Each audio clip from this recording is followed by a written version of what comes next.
Hello दोस्तों, स्वागत है आपका अपने यूट्यूब चैनल डिफेंस स्टडी। दोस्तों आज मैं आपको यहाँ पे एयरफोर्स एको नावी डेवल एसएसआर के लिए बोथ के लिए यहाँ पे आपको फिजिक्स का प्रैक्टिस सेट कराऊंगा। ठीक है, तो ये कि देखिए एक एक जितने भी क्वेश्चन यहाँ मैंने लिए सारे आपके इंपॉर्टेंट क्वेश्चन, एक भी क्वेश्चन आपके बेकार नहीं। ठीक है, और दूसरी बात ये कि इनके कॉन्सेप्ट और फार्मूले होंगे तो इनको नोट कर लीजिएगा।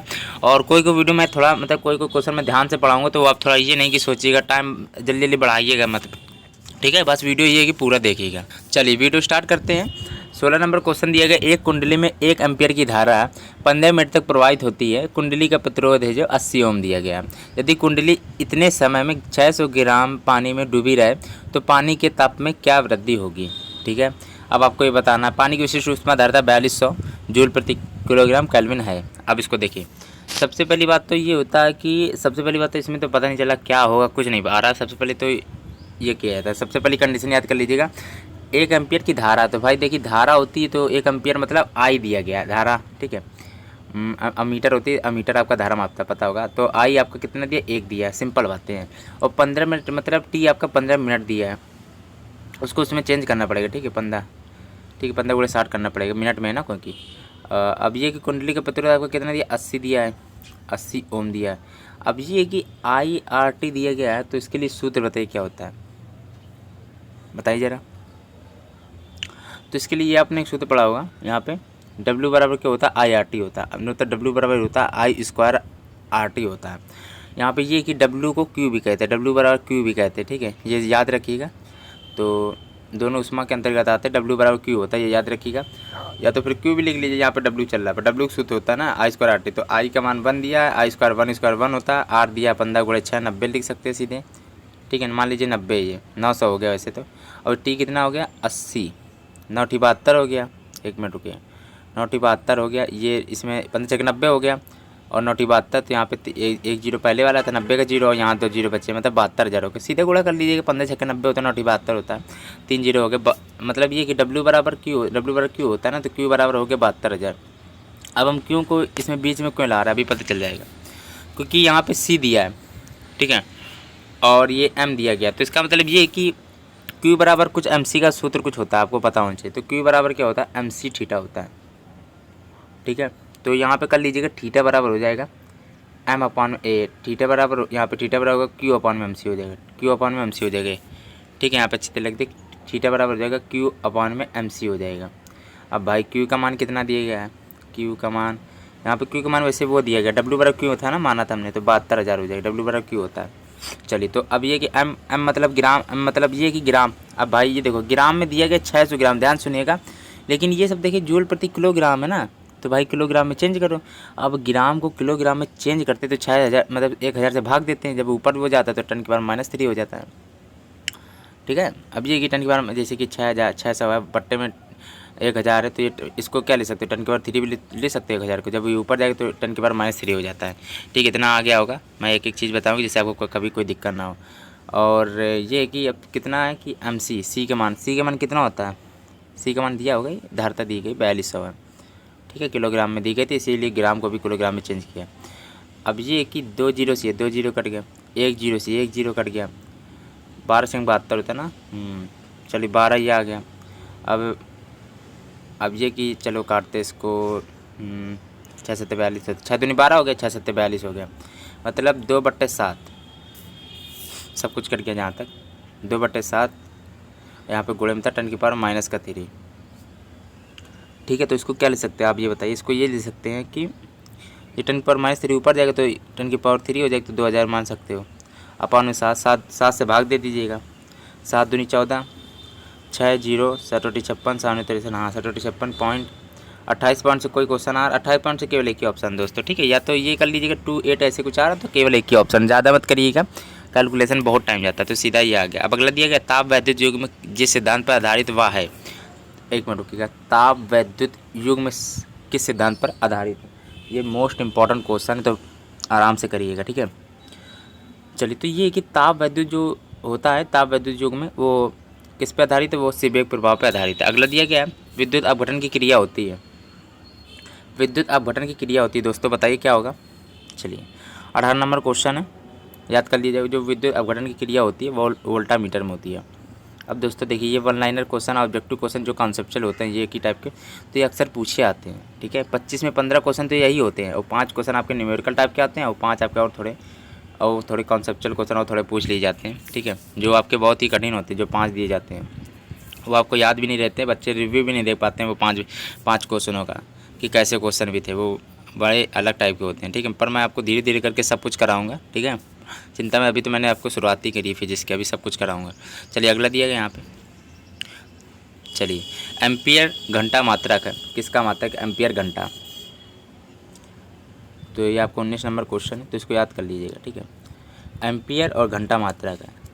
ठीक है, ये कि कमेंट में अपना स्कोर जरूर बताइएगा कि आप कितना कर पाएँ आज। ठीक है, चलिए तो ये कि संचायक सेल की धारिता का एम्पियर घंटा मात्रक होता है संचायक सेल का धारिता का। ठीक है, चलिए अब मैं आपको यहाँ ये भी बताऊंगा वो 5 क्वेश्चन कौन से होते हैं, किस टाइप के आते हैं, वो यहाँ पे मैं दिखा भी दूंगा आपको। ठीक है, वोल्टामीटर को अमीटर, यहाँ सारे क्वेश्चन मैंने लिए पहले ही बता दिया था। वोल्टामीटर मतलब वोल्ट मीटर को अमीटर में बदलने के लिए हमें क्या करना पड़ेगा, वोल्ट मीटर को अमीटर में। चलिए तो थोड़ा अच्छा क्वेश्चन है, वेरी वेरी इंपॉर्टेंट है। तो वोल्ट मीटर को कम प्रतिरोध और समांतर क्रम में जोड़ते हैं, कम प्रतिरोध लगाकर समांतर क्रम में जोड़ते हैं, ऐसे कर लीजिएगा। वोल्ट मीटर में कम प्रतिरोध लगाकर समांतर क्रम में जोड़ते हैं। अगला दिया गया, चलिए क्या दिया गया देखिए ज़रा, ये 5 क्वेश्चनों में से होता है आपका। ठीक है, जो आपका हार्ड आते हैं फिजिक्स सबसे हार्ड आते हैं जो 5, उन्हीं में से एक है। केवल प्रकृत युक्त पद्धति धारा परपथ में वोल्टेज तथा धारा के बीच कालांतर कितना होगा। ये आपको आता भी होगा लेकिन आप गलत कर सकते हैं इसको। ठीक है, तभी मैंने कहा है कि ये आपके लिए ये थोड़ा कठिन है। ठीक है, छोटी छोटी चीज़ें आपसे गलत हो जाती हैं, तो बताइए जरा इसका क्या होगा। वैसे π/2 होता है। ठीक है, शायद किसी ने ये लगाया होगा, लेकिन ये ध्यान रखिएगा प्रत्यर्थ धारा और परपथ में जो वोल्टेज धारा के बीच जो कालांतर π/2 होता है, सब याद कर लीजिएगा। चलिए ये तो 2 बार आ गए, चलिए कोई बात नहीं। एक्स किरणों के गुण वैसे ही हैं जैसे, इसमें बहुत डाउट रहता है। ठीक है, तो आप आराम से याद कर लीजिए, सीधा लिख लीजिए, एक्स किरणों के गुण वैसे ही जैसे गामा किरणें के हैं। ठीक है, चलिए अगला दिया गया, एन टाइप अर्धचालक बनाने के लिए अशुद्धि के रूप में किसे मिलाया जाता है। एन टाइप अर्धचालक बनाने के लिए अशुद्धि के रूप में किसे मिलाया जाता है, तो बताइए जरा। आर्सेनिक मिलाया जाता है। ठीक है, एस भी लिख के आ सकता है, आर्सेनिक। ठीक है, पर्दे की दूरी आपकी 1.5 मीटर तथा किरण से चौथे प्रदीप्त फ्रिंज की दूरी आपकी 1 सेंटीमीटर हो तो व्यवहार में लाए गए प्रकाश का तरंगदैर्घ्य क्या होगा, मतलब लैम्डा पूछा गया। अब ये कि देखिए मोस्ट इंपॉर्टेंट क्वेश्चन है। सबसे पहली बात ये कि आपको थोड़ा आराम से समझना पड़ेगा इस क्वेश्चन को। ठीक है, तो लैम्डा बराबर आपने पढ़ा होगा बीटा स्मॉल डी अपॉन में कैपिटल डी होता है। अब स्मॉल डी यहाँ क्या होता है हम बता दे रहे हैं आपको जल्दी में। स्मॉल डी ये होता है कि कहीं किसी भी जगह की मतलब 2 दरारों के बीच 2 फ्रिंजों के मतलब 2 चीज़ों की दूरी पूछी जाती है, 2 बीच की दूरी पूछी जाएगी। और ये स्मॉल डी मतलब जो कैपिटल डी होता है वो आपको केवल एक ही की दूरी पूछी जाएगी, केवल एक जगह की। अब ये बीटा क्या है, बीटा ये कि इसमें बीटा को दिया गया, बीटा ये होती है प्रदीप्त फ्रिंज होती है। अब इसमें क्या, किरण से चौथे प्रदीप्त फ्रिंज की दूरी 1 सेंटीमीटर, एक दूरी सेंटीमीटर है तो चौथे से ना तो 1/4 कर देते हैं। ठीक, 1/4 मानेंगे। अब ये कि ये तो आपका सेंटीमीटर में आया, मतलब 4 से इसको 1 से भाग दें तो 0.25 सेंटीमीटर में आया। लेकिन ये दोस्तों याद रखिएगा थोड़ा यहाँ पर, चलिए तो ये कि 0.25 सेंटीमीटर आया ना, तो सबसे पहली बात तो इसको ये तो मीटर में, तो इसको मीटर में चेंज करने के लिए 0.25 सेंटीमीटर, देखिए सेंटीमीटर से मीटर में जब चेंज करते हैं तो 100 से भाग देते हैं। ठीक है, तो 100 से भाग देंगे तो ये हो जाएगा 10⁻⁻² हो जाएगा। ठीक है, अब देखिए, चलिए 1 मिनट रुकिएगा। अब ये कि अब थोड़ा, अब चिंता मत करिए, सब आ जाएगा। चलिए अब बीटा आपका आया था 0.25 × 10⁻² आया था, -2 था, नीचे 100 से भाग दिया तो 10⁻² था, नहीं नीचे तो ऊपर क्या -2 हो गया। अब इसको क्या ले सकते हैं, 2.5 × 10⁻³ ले सकते हो। चलिए तो अब ये कि थोड़ा बहुत लिख देते हैं, 2.5 × 10⁻³, ये सीधे आपको डायरेक्ट मैं लिख सकता था लेकिन आपको समझा रहे हैं। ठीक है, अब ये 0.03 सेंटीमीटर है। ठीक है, तो इसको पहले तो उसमें ले सकते हैं, पहले तो इसको 3 × 10⁻²। ठीक है, अब इसको सेंटीमीटर को मीटर में चेंज करेंगे तो कितना आएगा, 10⁻² आ जाएगा। ठीक है, तो अब इसको ये कि 1.5, अब मीटर में तो सब चेंज हो गया लेकिन ये 1.5 मीटर दिया, अच्छी बात है, इसको करना नहीं पड़ा। तो 3 इसे पॉइंट कट गया, 3 × 5 = 15, 5 × 25 और 5 अब केवल बचा। ठीक है, 2 × 3 = 4 -4। ठीक है, 5 × 10⁻³ × 10⁻⁻4, तो ये बचा कितना, 5 × 10⁻⁻7 बचा। अब ये आपका मीटर में है लेकिन एंग्स्ट्रॉम में आंसर करना था। 1 एंग्स्ट्रॉम 10⁻10 होता है, तो 10⁻10 होता है ना। चलो तो इसको भी देख ले रहे हैं, 10⁻10, तो ये प्लस का 10, ये माइनस का 10, माइनस का 7, तो कितना आएगा, प्लस का 3 आएगा। तो इसको क्या ले सकते हो, 5000 एंग्स्ट्रॉम ले सकते हो। अब देखिए बताने में कोई दिक्कत तो ही नहीं होगी आपको। देखिए चौथे से कहा था ना, तो 1/4 हो जाएगी, लेकिन ये सेंटीमीटर मीटर में चेंज करना था तो 4 से पहले भाग देते, 0.25 आएगा। मीटर 100 से भाग देंगे तो 10 ये 2 है, मान लो नीचे से भाग दे रहे हैं तो ऊपर गया तो 10 - 2 हो गया। तो इसको एक इधर थोड़ा खिसकाते हैं 2.5 पॉइंट को, मतलब इधर खिसकाते हैं तो हो जाता है 10 - 3। ठीक है, इसमें तो कोई दिक्कत ही नहीं थी। अब ये 0.03 सेंटीमीटर लिखा था, तो पहले इसको अच्छी तरह लिखेंगे। तो लिखेंगे क्या, जब इधर जाएगा तो 3 × 10 - 2 लिखेंगे। अब मीटर ये सेंटीमीटर में था तो मीटर से करना पड़ेगा, तो 10 - 2 करना पड़ेगा। ठीक है, तभी 3 × 10 - 4 हो गया। अब यहाँ 1 मिनट की बात केवल ये दोस्तों देखिए 0.03 सेंटीमीटर था ना, तो इसको लिखते हैं 10 - 2 लिख सकते थे इसी को। अब ये कि अब सेंटीमीटर तो मीटर से करने पर ये तो 100 से भाग देना पड़ता है, 100 को भाग के ले सकते हैं, या तो फिर ले सकते हो 10 - 2 ले सकते हो, क्योंकि 10 - 2 क्या होता है 10 × 10 मतलब 100। तो ये जब प्लस का 10 का पावर ऊपर जाता है तो ऊपर जाके -2 हो जाता है। बस यही था, मैं डायरेक्ट लिख रहा था, वैसे भी आपको सब बता दिया है। ठीक है, सब आता होगा आपको। किस कारण से हवा का एक बुलबुला पानी के अंदर चमकता है, तो टोटल इंटरनल रिफ्लेक्शन से, पूर्ण आंतरिक परावर्तन से। ये आपका क्वेश्चन यहाँ छूट गया था। 1 मोल का आयतन है तो 22.5 लीटर होता है, ये सिंपल सा याद कर लीजिएगा।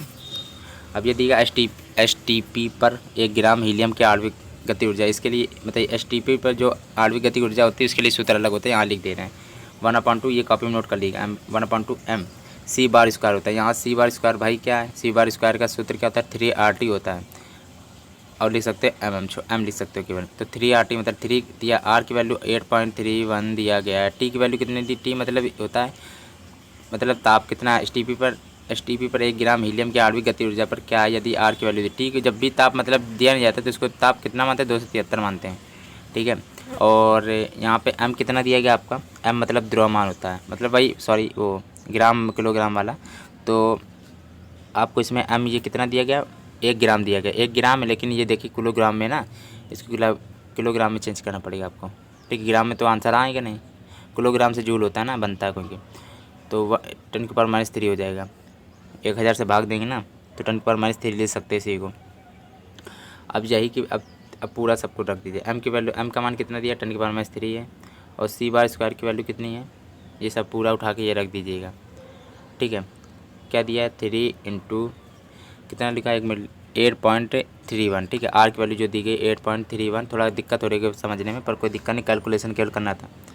273 हो गया। और m की वैल्यू यहाँ पे कितनी दी गई थी, तो यहाँ पे m की वैल्यू आपकी दी गई है 4 × 10⁻³ आप इसको हल कर लीजिएगा, इसको हल कर लीजिएगा सिंपल सा। तो कितना आएगा, दूसरा ऑप्शन राइट है। एक सॉरी द्विभुज की एक भुजा थोड़ी काट दी जाती है तो उसकी आवृत्ति क्या होगी, बताइए ज़रा। चलिए, तो यहाँ पे पहला बढ़ जाती है, ठीक है, इनक्रीज कर जाती है। चलिए, ये कि मैंने कुछ क्वेश्चन कराए थे। वीडियो यदि अच्छा लगा तो लाइक ज़रूर करिएगा, चैनल को अभी तक सब्सक्राइब नहीं किया तो कर लीजिएगा। ठीक है।